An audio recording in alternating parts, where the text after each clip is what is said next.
दोस्तों, अगर आप स्टेट गवर्नमेंट पेंशनर्स का लाइफ सर्टिफिकेट फॉर्म फिलअप करना चाहते हैं, चाहे आपके पास किसी भी तरह का फॉर्मेट हो और आपका अकाउंट किसी भी बैंक में हो, तो ये वीडियो पूरा आपके लिए है। ये वीडियो पूरा आपको देखना है और मेरे इस वीडियो को आप निश्चिंत होकर फॉलो कर सकते हैं, क्योंकि आप में से दोस्तों बहुत को पता है कि मैं कौन हूँ। अगर आपको नहीं पता है तो मेरे इस वीडियो का लिंक, मेरे परिचय के वीडियो का लिंक मैंने इस वीडियो के एंड में देकर रखा है दोस्तों, वहाँ से आप देख सकते हैं। और इस वीडियो के साथ साथ हमने बैंकिंग से रिलेटेड एक और इम्पोर्टेंट वीडियो का लिंक हमने देकर रखा है दोस्तों, तो वीडियो को एंड तक ज़रूर देखिएगा। ओके, तो अब हम शुरू करते हैं। तो फर्स्ट में क्या लिखा हुआ है देखिए, certified that I have seen the pensioner, name of the pensioner. तो इस गैप में जो है आपको पेंशनर का नाम लिख देना है, ठीक है। उसके बाद देखिए, holder of pension payment order number, मतलब यहाँ पे आपको अपना पीपीओ नंबर पुट करना होगा, ठीक है। पीपीओ नंबर जो है वो आपको यहाँ पे पुट करना होगा।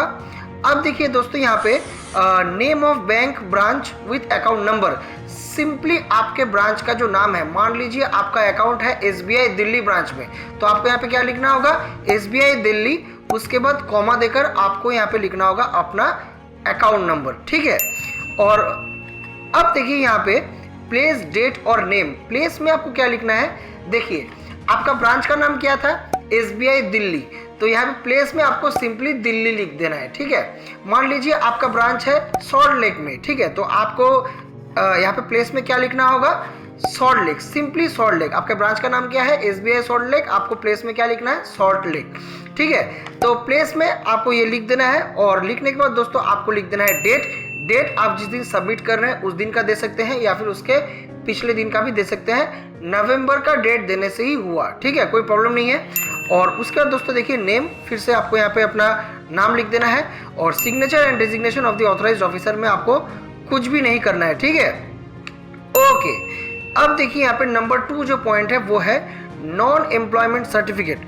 नॉन एम्प्लॉयमेंट सर्टिफिकेट मतलब दोस्तों यहाँ पे ये जानना चाहते हैं कि आपने रिटायरमेंट के बाद आपने कोई नया सा सर्विस ज्वाइन किया है या नहीं, ठीक है। अगर आपने कोई सर्विस ज्वाइन किया है वो भी आपको यहाँ पे मेंशन करना होगा, अगर आपने नहीं किया है वो भी आपको यहाँ पे मेंशन करना होगा। तो फर्स्ट पॉइंट जो है यहाँ पे क्या लिखा हुआ है देखिए, I declare that I have not received any remuneration for serving in any capacity in an establishment of the central government or state government or a government undertaking or from a local fund during the period from November 2022 to October 2023। यहाँ पे 22 क्यों मैंने बोला, क्योंकि आपने last अपना जो life certificate जो है वो आपने लास्ट टाइम जमा दिया था 2022 को, ठीक है। तो यहाँ पे आप कह रहे हैं कि हमने लास्ट एक साल में, मतलब नवंबर 2022 से अक्टूबर 2023 तक हमने कोई भी दूसरे ऑर्गेनाइजेशन के साथ ज्वाइनिंग नहीं किया है।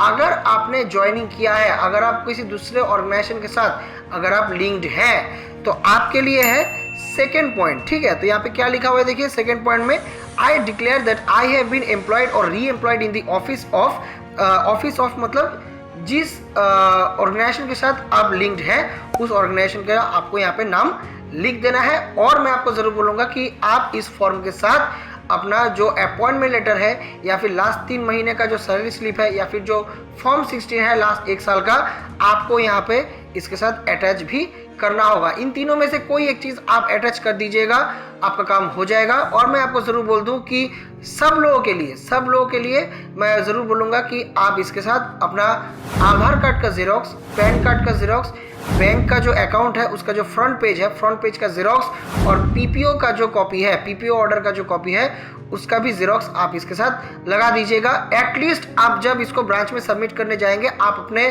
साथ उसको लेके जाइएगा, ठीक है। अगर आपसे मांगा जाता है तो आप इसके साथ सबमिट कर दीजिएगा। ओके, तो थर्ड और फोर्थ पॉइंट बहुत ज़्यादा इंपॉर्टेंट है नहीं, तो जो लोग नॉन एम्प्लॉयड हैं उनके लिए फर्स्ट पॉइंट है और जो लोग एम्प्लॉयड हैं या फिर री एम्प्लॉयड हैं उनके लिए है सेकेंड पॉइंट, ठीक है। और फिर से प्लेस में जो मैंने कहा था पहले वही आपको लिख देना है, date, PAN card number, mobile number, Aadhaar number, तो ये सब भी आपको यहाँ पे पुट कर देना है। तो इसलिए मैंने आपको कहा कि आपको अपना आधार कार्ड का ज़ेरॉक्स, पैन कार्ड का ज़ेरॉक्स मैं बोलना भूल गया था, तो आधार कार्ड, पैन कार्ड का ज़ेरॉक्स, बैंक का फ्रंट पेज है उसका ज़ेरॉक्स और पीपीओ का ज़ेरॉक्स आप ज़रूर लेके जाइएगा साथ में, ठीक है।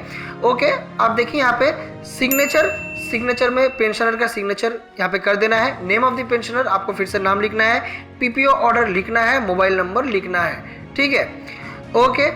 अब देखिए दोस्तों, यहाँ पे एनेक्सर 7 जो कि बहुत ज़्यादा इंपॉर्टेंट है। यहाँ पे क्या होता है, यहाँ पे आपको ये डिक्लेरेशन देना है कि आप रीमैरिड है या नहीं। ठीक है, तो आप रीमैरिड है या नहीं यहाँ पे आपको वो मेंशन करना है। मैक्सिमम केस में नॉन रीमैरिड ही होता है। ठीक है, कोई रीमैरिज बहुत लोग करते नहीं है। तो यहाँ पे सिंपली आपको अपना पेंशन पेमेंट ऑर्डर मतलब पीपीओ नंबर जो है आपको यहाँ पे लिखना है। और ऊपर वाला जो पॉइंट है यहाँ पे क्या लिखा हुआ है देखिए, I hereby declare that I am not married during the last 1 year. तो जो लोग रीमैरिड नहीं है वो लोग ऊपर वाला पॉइंट में आपको सिंपली यहाँ पे टिक मार्क कर देना है। और अगर आपका रीमैरिज का केस है, अगर आप रीमैरिज किए हुए हैं तो मैं आपको ज़रूर बोलूँगा कि आप इसके साथ अपना जो रजिस्ट्री सर्टिफिकेट है उसका भी आपको ज़ेरॉक्स इसके साथ लगाना होगा। ठीक है, और नेक्स्ट पॉइंट में और देकर क्या लिखा वो भी हम थोड़ा देख लेते हैं। I hereby declare that I have not been remarried during the last 1 year ending on 31st October 2023 and I undertake to report such event promptly to the treasury और बैंक। यहाँ पे भी एक ही चीज़ लिखा हुआ है कि हम 31 अक्टूबर 2023 तक हमने कोई रीमैरिज नहीं किया है। अगर हम करते हैं तो हम बैंक को इन्फॉर्म कर देंगे, बात एक ही है। ठीक है, तो यहाँ पे सिग्नेचर में यहाँ पे पेंशनर का सिग्नेचर कर देना है। डेट आपको डेट मैं आपको ज़रूर बोलूँगा कि यहाँ पे जो डेट और विडोअर और विडो और डॉटर ऑफ लेट है ये सब आप फिलअप मत करिए। अगर आपको इस विषय में कोई कन्फ्यूजन होता है तो आप ज़रूर वो ब्रांच में जाकर सर्विस मैनेजर से पूछ के यहाँ पे फिलअप करिएगा। ठीक है, तो यहाँ पे सिग्नेचर कर दीजिए, लेकिन डेट और ये विडोअर वाला जो पॉइंट है इस पॉइंट को आप फिलहाल फिलअप मत करिए। और यहाँ पे देखिए, to be signed by the authorised officer I certified to the best of my knowledge and believe that the above information is correct। यहाँ पे सिग्नेचर और डेजिग्नेशन और डेट में आपको कुछ भी नहीं करना है। ये लास्ट 3 चीज़ में आपको सिंपली कुछ नहीं करना है दोस्तों, ये बैंक का पार्ट है, ये उन्हें ही करना होगा। तो दोस्तों इस तरह से आप अपना लाइफ सर्टिफिकेट फॉर्म जो है वो फिलअप कर सकते हैं। अगर आपको कुछ भी समझने में प्रॉब्लम हो रहा है या फिर अगर आपका कोई भी सवाल है तो आप मेरे इस वीडियो के नीचे आप जरूर कमेंट कर दीजिएगा, आपका जवाब मैं आपको जरूर दे दूंगा। और जिससे कि आपको मेरा जवाब सबसे पहले मिले इसलिए मैं आपको जरूर बोलूंगा कि आप सब्सक्राइब करके बेल आइकन जरूर प्रेस करिएगा दोस्तों। अगर आप बेल आइकन प्रेस नहीं करते हैं तो आपको पता नहीं चलेगा कि मैंने आपका जवाब कब और क्या दिया है। और आप मेरे किसी वीडियो में जाकर देख सकते हैं कि मैं हमेशा सबका जवाब देता हूं। तो जरूर आप सब्सक्राइब करके बेल आइकन प्रेस करके रखिए। तो दोस्तों ये वीडियो तो यहीं पर समाप्त होता है, लेकिन क्या आपको पता है कि आप अपने बैंक के अकाउंट का जो बैलेंस और पासबुक अपडेट है उसे देखने के लिए आपको बार बार ब्रांच में जाने का जरूरत नहीं है, आपको बार बार पासबुक अपडेट करने का जरूरत नहीं है। ये बैलेंस और पूरा अपडेट आप अपने घर बैठे ही देख सकते हैं दोस्तों। अगर आपके पास स्मार्टफोन है तो आप घर बैठे ही योनो रजिस्ट्रेशन करके आप अपना पूरा अपडेट आप उसमें देख सकते हैं। और ये आप किस तरह से करेंगे, किस तरह से आप घर बैठे ही योनो रजिस्ट्रेशन करके उसमें अपने बैंक के अकाउंट का बैलेंस और अपडेट देखेंगे, इसे जानने के लिए इस वीडियो को जरूर देखिए दोस्तों। ऊपर राइट कॉर्नर में आपको दिख रहा है। और अगर आप मेरा असली परिचय जानना चाहते हैं तो लेफ्ट वाला वीडियो जरूर देखिएगा। तो दोस्तों धन्यवाद, मिलते हैं वही वाले वीडियो।